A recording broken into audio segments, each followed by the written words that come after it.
Welcome, guys. Glad that we have the live feed going on two different ends here. I am now going to turn it over to Chef Charles Kehrli, our executive chef at the Yale Club in New York City, who's going to be talking a little bit about the Yale Club's signature popovers and a lot of different things you can do with them and serve them with. So without further ado, I'm going to pass it over to Chef. Thank you, Michael. So I want to thank everybody for joining us.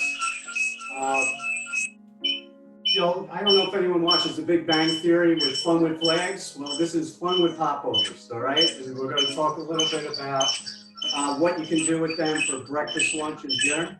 We're going to start with the breakfast items. And the Yale Club Scramble. In the morning, we use our chicken sausage, some goat cheese, shredded kale. I have spinach here instead, some diced tomatoes. And we do a lot of the breakfast bowls in the morning instead of always doing omelets. And the reason for that is, one, bowls are in, but two, it also speeds service up a little bit instead of having to roll perfect omelets with everything that we do. So we're going to do a quick breakfast dish here. So I have kind of two of the misfit popovers here. I don't know if anyone can see them. And we're going to kind of create a scrambled egg with the popover for it as well.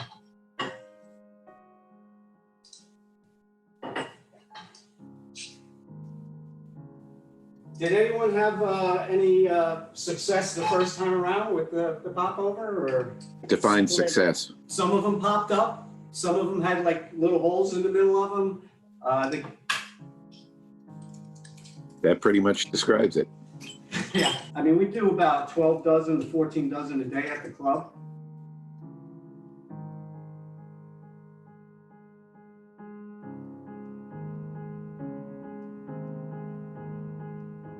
Then I'm going to take our chicken sausage in the pan, which I pre-diced. Add some chopped tomatoes and scallions we'll throw in. I have spinach here, but we use kale at the club for the breakfast.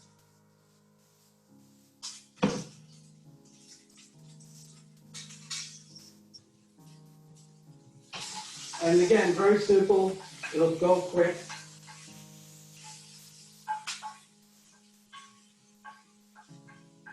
I don't know if it's hard to see, but we're just going to saute that a little bit. Then we'll add our eggs. Chef, is this a breakfast preparation? This is the Ivy League Scramble that we do on breakfast. It's one of actually our more popular breakfast dishes. Excellent. Definitely a clubhouse favorite. And we do a variety of different breakfast bowls at the club. Some with quinoa in it, some cold ones too that utilize yogurts and fruits and things like that, and just kind of try to create a different style of breakfast presentation instead of. And again, it's pretty straightforward. We can put our goat cheese now, a little bit of goat cheese on top, and just fold it in real quick. And then we have our two popovers here that are kind of a little bit of a misfit. And we're going to put that right on top in between the two popovers. While we have a little downtime, guys, definitely make sure to follow us on Instagram as well as YouTube, where you can find recaps as well as the original videos for all of the Yale Club's virtual content. Again, that's youtube.com, and you're on Yale Club TV, as well as be sure to check your emails and sign up for our Zoom links, and you get much better audio-visual values as well as production, and you have a much easier time of seeing and hearing everything that's going on. So I will pass it back over to Chef. All right, sorry about that. So again, pretty simple. I don't know if anyone can see this. That's our Ivy League Scramble in the morning, and we did it with some popovers inside as well. The next dish is going to be our lobster roll and lobster taco filling. And then we're going to stuff some popovers with that as well. So what I'll do is I'll boil some water, Old Bay seasoning, some lemon juice, and then I'll put the lobster in for 11 minutes, cool it down, and then it's usually ready to go for a salad or everything else. It's kind of all cooked through at that point. So first thing, I'm going to take the claws off. I'm going to rip the tail out. I'm going to take the back tail portion off. And we're going to save these and use these for something else a little bit later. I'm going to clip one of the tentacles off here, and we're just going to make a little interesting garnish with that when we're all said and done. What I usually do with the tail is I'll just squeeze it and then pop it open. Jeff, do you have a preference? Are you a tail meat guy, a claw meat guy? Do you prefer one over the other? You know, I hate using the tail in salad necessarily. So usually if I'm going to make it like a salad or something cold out of it, I'll do just the claw meat and the knuckles and use the tail for something else, and, you know, more of a high-end a dish instead of, you know, in a salad situation. Sure. With the claws, what I'll do is I'll bend and pull this out, and this usually pulls the cartilage that's usually inside the claw out at the same time. And I'll use that later to poke it. And then I'll just give this a quick little pop and a twist, and it'll open right up. And then I'll actually use this piece here to push the claw out. And the claw comes right out. The knuckle, similar type of thing. I'll just give it a crack, split it open, and again, I'll use the little claw to pull the knuckle meat out.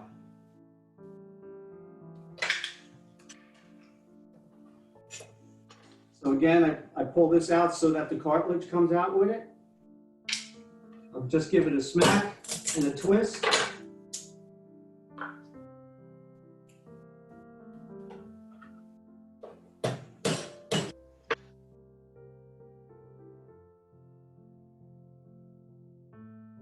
And we'll cut this up for the salad. And it's a pretty basic salad.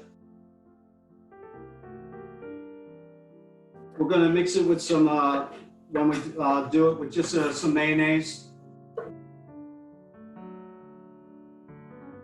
You going to be giving up the secret lobster roll seasoning here this evening, Chef, or is? Yes. So what I'll usually try to do with the dressing on something is I'll make the dressing first and then add the lobster meat into it. This way you can taste it and make sure that it has all the seasoning that you want. So it's just going to be some mayonnaise. Probably for this amount, maybe about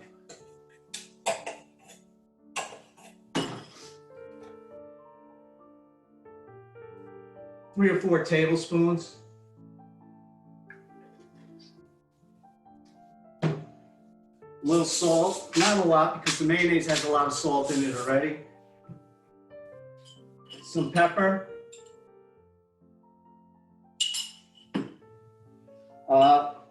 Old Bay seasoning is the secret ingredient, for lack of a better word. And we'll put about a 1/4 teaspoon in for this. A little bit of dash of Worcestershire sauce. A little bit of Tabasco sauce, just like a shot or two, or depending on if you like it a little hotter. And then I'll mix that up and kind of make sure it tastes good right now. I'll put a little squeeze of lemon in it as well.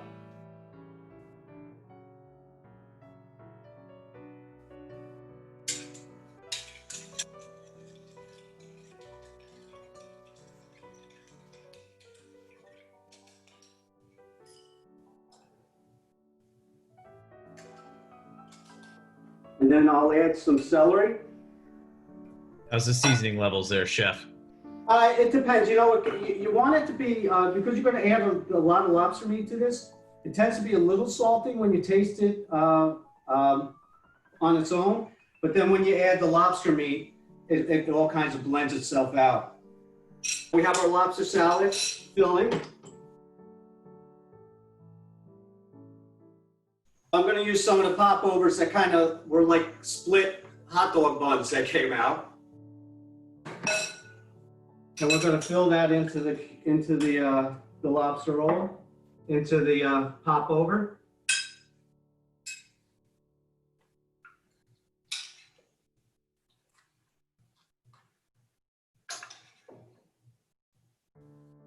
Don't be shy, John. Feel free to stuff them there.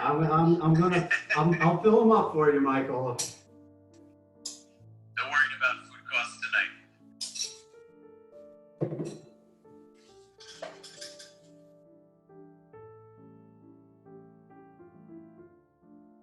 And then I have a little bit of just a tossed green salad that we're going to do. And again, just a little bit of olive oil. A little squeeze of a lemon on it. Just a touch of salt. I really don't like dressings all that much. I just like the simplicity of the olive oil, lemon and salt and pepper.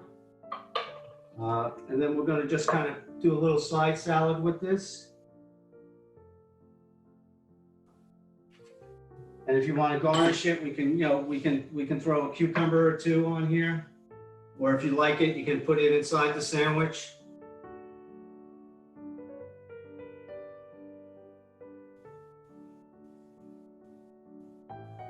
And again, that's something you can do with a popover for lunch. If you want to stuff them with any kind of salad that you have.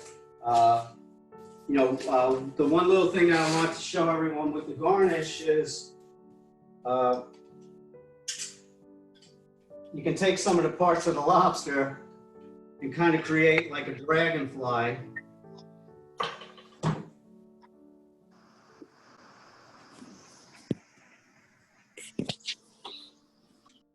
Part of the tails and the antenna.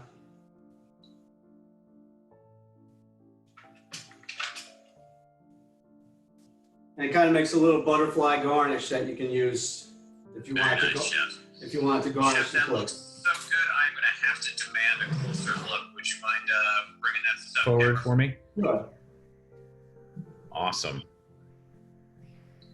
I don't know about you guys, but that certainly looks delicious to me. So there you have it. You have our world famous Gal Pub signature popovers filled with the rooftop lobster salad. The next dish that we're going to do is going to be more like an appetizer. And it's just some mushrooms. And I started them a little earlier today just because, when you slice mushrooms, you want to wash them, you let them dry out a little bit.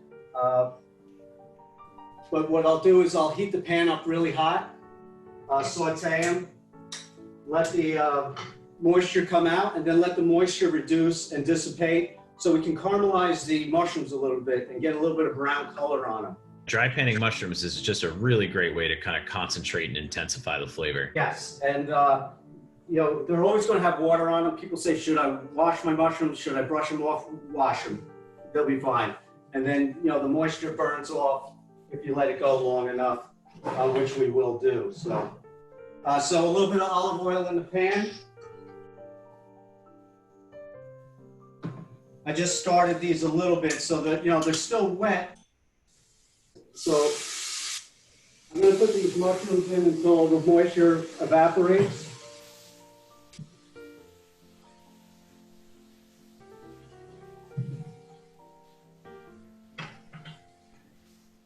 I also kind of grilled off some portobello mushrooms earlier today in a Griswold pan or a cast iron pan, if you don't have a grill outside. So some of the ingredients in this are the mushrooms, the shallots, a little bit of garlic, some brandy, white wine, and heavy cream.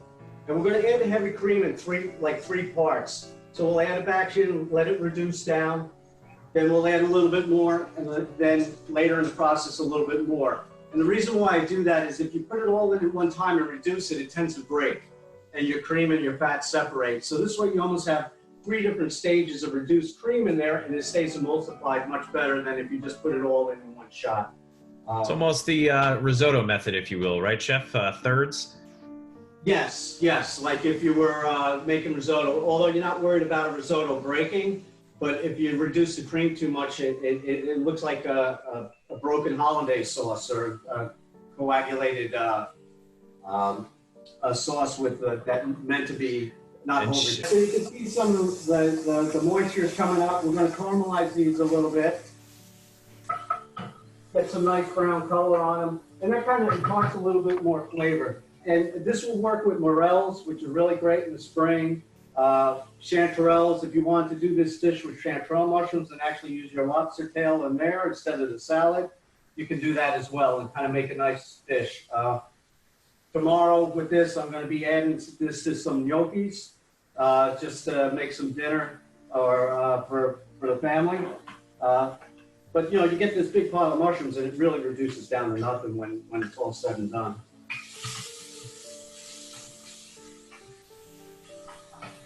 So you can see this starting to get brown, and you really want them to have a nice brown color to them. And what we're going to do is just push it off to the side, and we'll add our shallots, garlic, and other items right to the center of the pan. So I have a little bit, not a lot of garlic, because you don't want it overpowering it, because you want the subtlety of the mushrooms. So it's really maybe half a teaspoon of chopped garlic going in it. Shallots, probably a full tablespoonful. I don't know if you can see that. Really finely minced.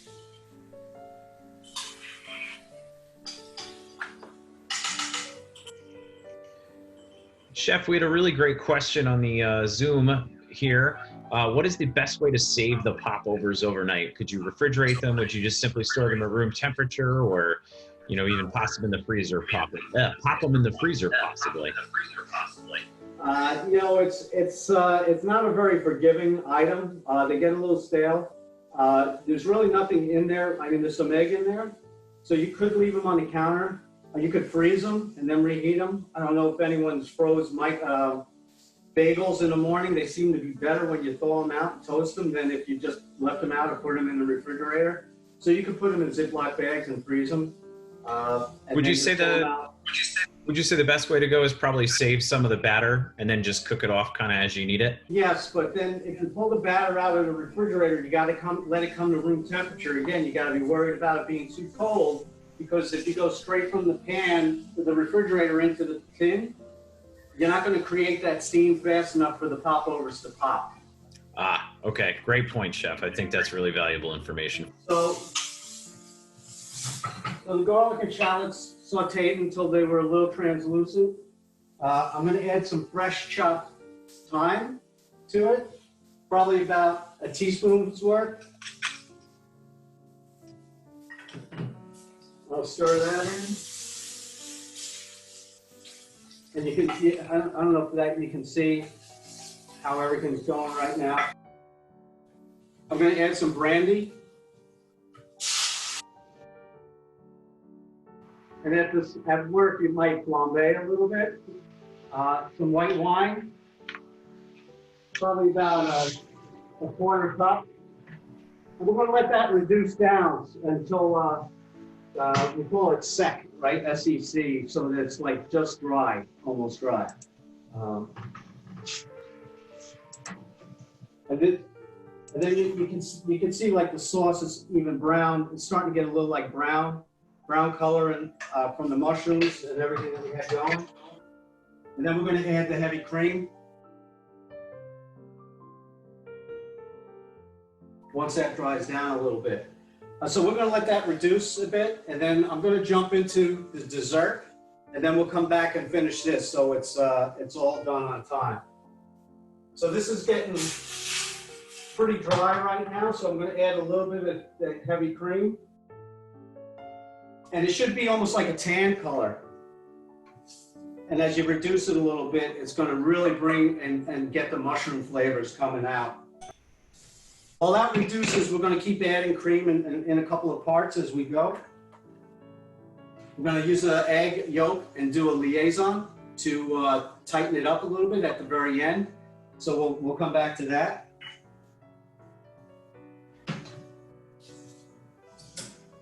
And then we'll use some of the portobello mushrooms as a garnish. Be a little bit of a play on a strawberry shortcake. Gotta have ice cream, right? So here, as a garnish, I don't know if you can see this, I just kind of cut some strawberries in a little pattern and laid them around in a circle to look like petals of a flower. So you can see, actually we can come back to this right now because this is reducing and you can see it's bubbling and it's starting to get thick. So we'll add a little bit more cream there.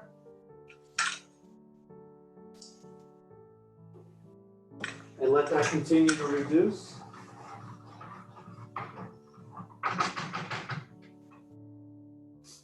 So the popover, I'm going to take some ice cream and put it in the middle. And you could probably fill these ahead of time if you wanted to and freeze them. And then just pop them out as you wanted them. You can dust it with a little cinnamon sugar as well to kind of change the flavor. If you want to go straight out with it, you could put a little cinnamon sugar into the batter as well. I've got some chopped strawberries here that we're going to put on it.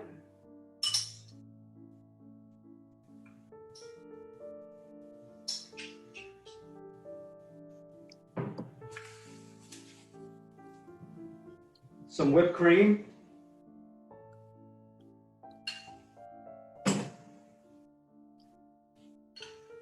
And we're just going to set that in the center here. Got some almonds somewhere and chocolate.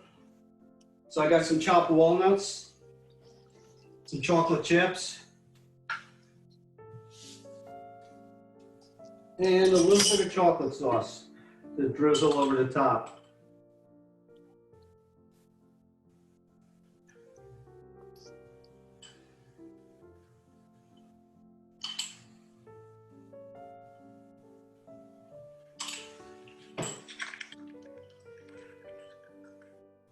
And I don't know if you can see that.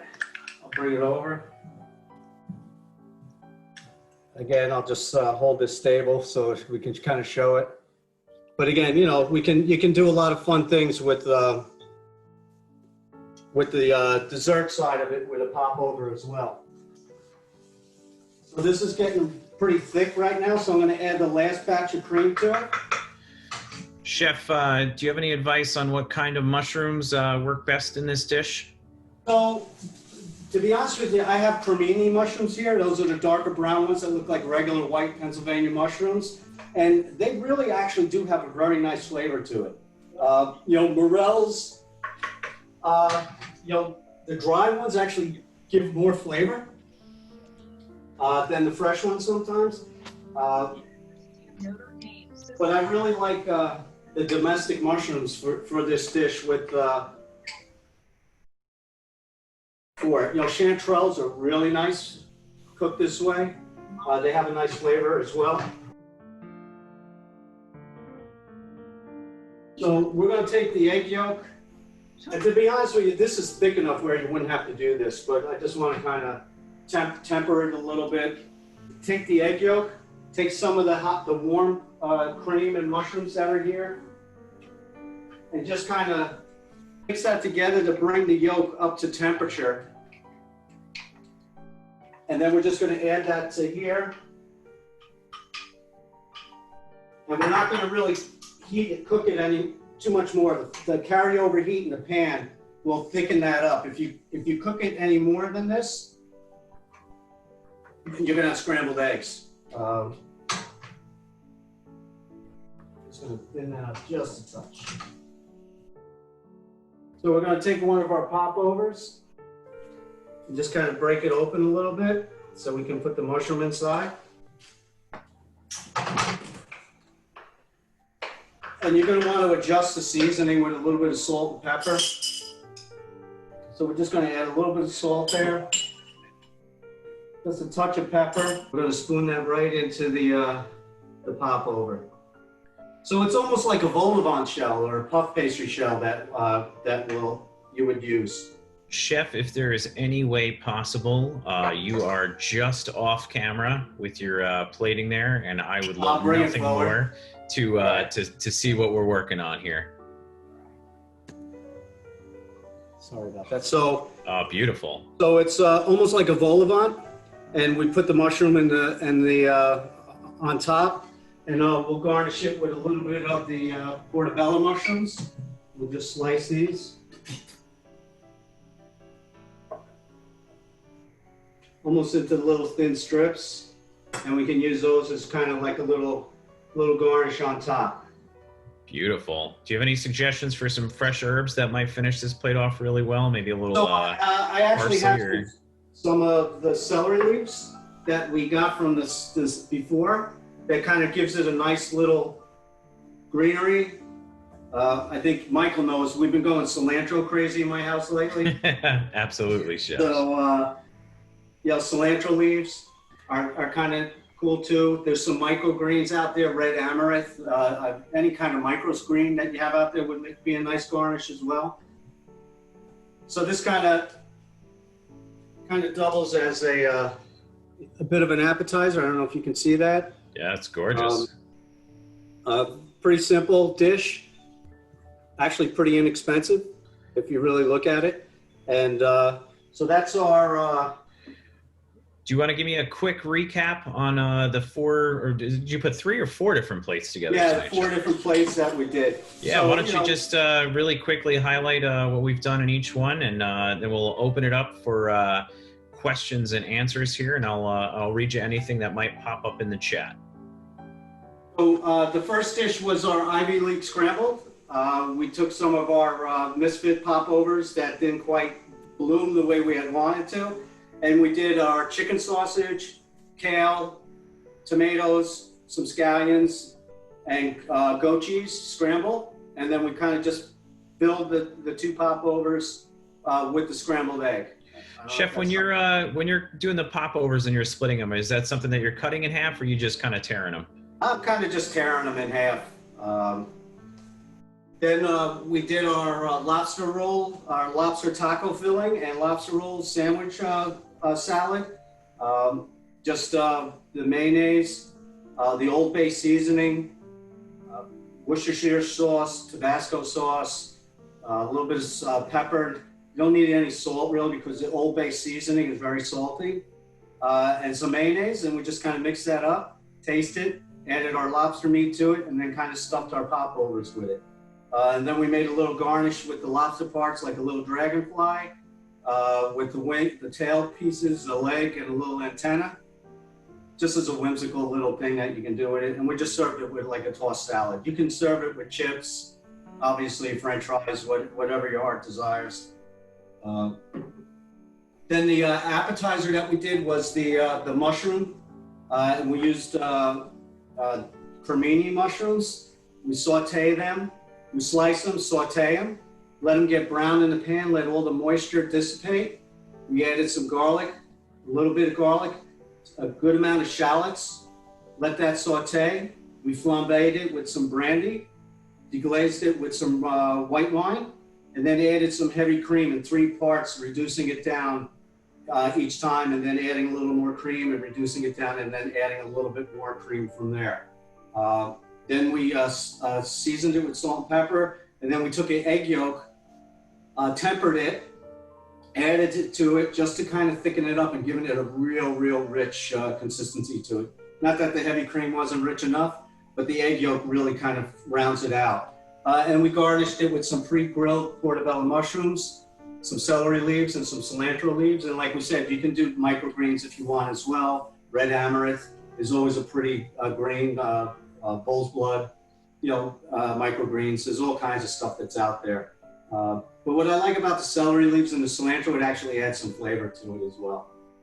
And then the dessert was the popover with vanilla ice cream inside, some strawberries, a play on strawberry shortcake with some walnuts, chocolate chips, and some chocolate sauce. Very simple, and some whipped cream as well. So those were the 4 dishes that we put together with fun with popovers. I apologize for our technical difficulties with cutting out, but I I hope everyone enjoyed themselves. I will say before I do that, that this is the absolute most I have despised not being able to be in the same room for one of these events, because I absolutely want to eat every single plate that's in front of you right now. Well, thanks everybody for joining us, and we hope to see you at all of our future virtual events.